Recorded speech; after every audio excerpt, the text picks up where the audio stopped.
So, hi everybody, my name is Alondra Marquez, and I will also be interviewing Laura Rios, and she works for Trinity Basin Preparatory, and she's a student recruitment manager. And so she specializes in recruiting students, speaking out to parents about what Trinity Basin has to offer. And so today, Laura, I just want to speak real fast about a business that I want to work on, a project that I want to work on. And basically the problem is like this.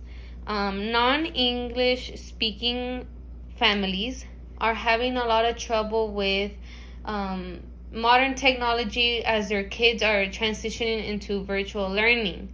So this is a problem in the United States with kids grades kindergarten through 12th grade.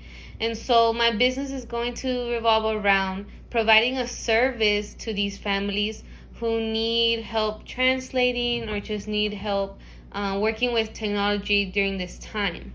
So for the first question that I wanted to ask you is, do you think families who do speak English, do you think they also have trouble with this transition into virtual learning?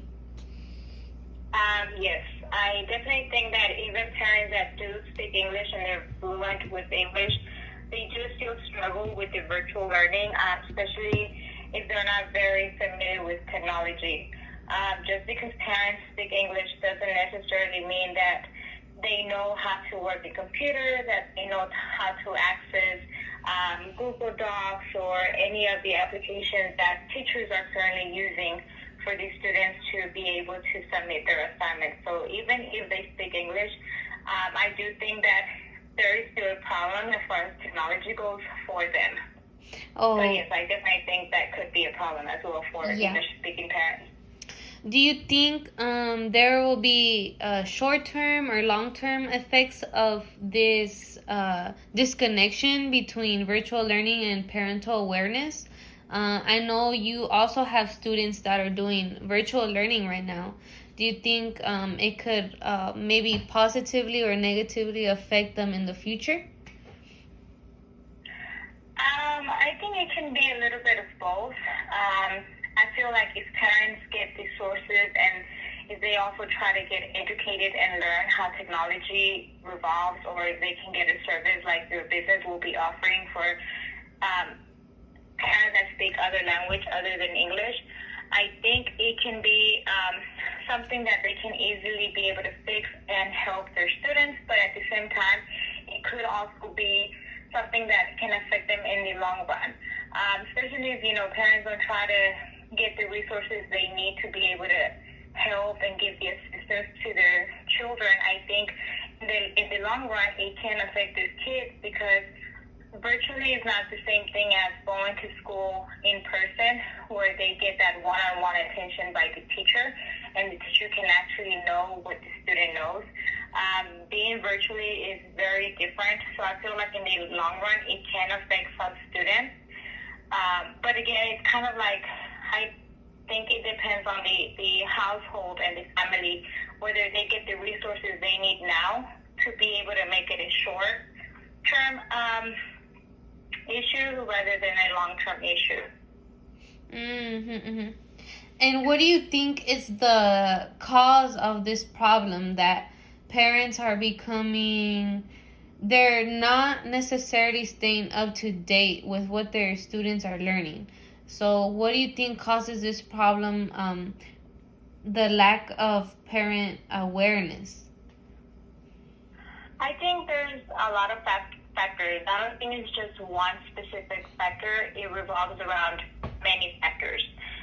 One factor can be the parent's nationality, whether if they speak English or they speak another language. It might be hard for the parent to help their students with their virtual classes if the student is receiving everything in English and the parent doesn't speak English. It's going to be hard for them to give them any assistance. So that can be one factor, the language barrier. But another factor too can be technology. A lot of parents, back in the days when parents were growing up, there wasn't so much technology as there is today. We didn't have cell phones. We didn't have computers. We didn't have applications that we have now that students are having access to. So technology can be another factor too. Also, the way these parents learned when they were back in school, like for instance, the way they did math, divisions, multiplications, it may be different from the way teachers are currently teaching now. So again, it's not only one factor. I think there's many other factors that can contribute with the lack of parents having awareness of how to be able to help and be of good assistance for their kids with the virtual learning. Mm-hmm. Yeah. That's very true. Like you said, it can be the language barrier, or simply that their times were different from now, right? But what do you think would help this problem diminish? So what could help make this problem not so severe, not keep growing? I think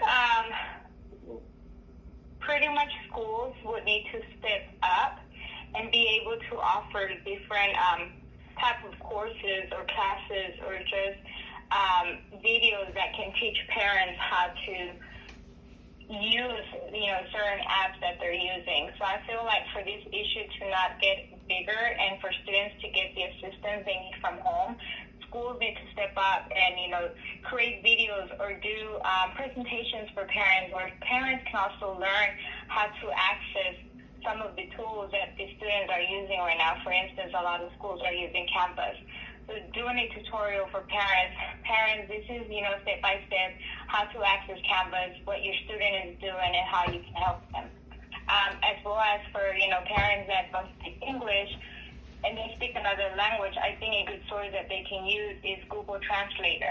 If they want to be able to help their students, they can use Google Translator to actually understand what the question is being asked, and then being able to help their students. So for this problem to diminish and not grow, and instead just become less, I think schools or even teachers need to be able to educate parents on what the students are doing virtually for them to be successful. Oh, okay. Yeah. So stepping up, right? Last question.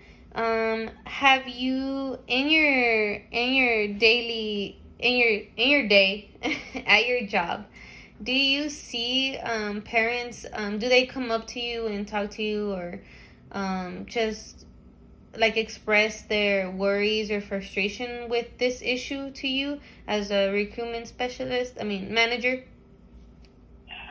Yeah, all the time. I always, talk to parents, and sometimes even parents get a hold of me. They call me or they email me, or if they see me, they stop me and, ask me questions about particular things that they don't know how to access or how to help their students.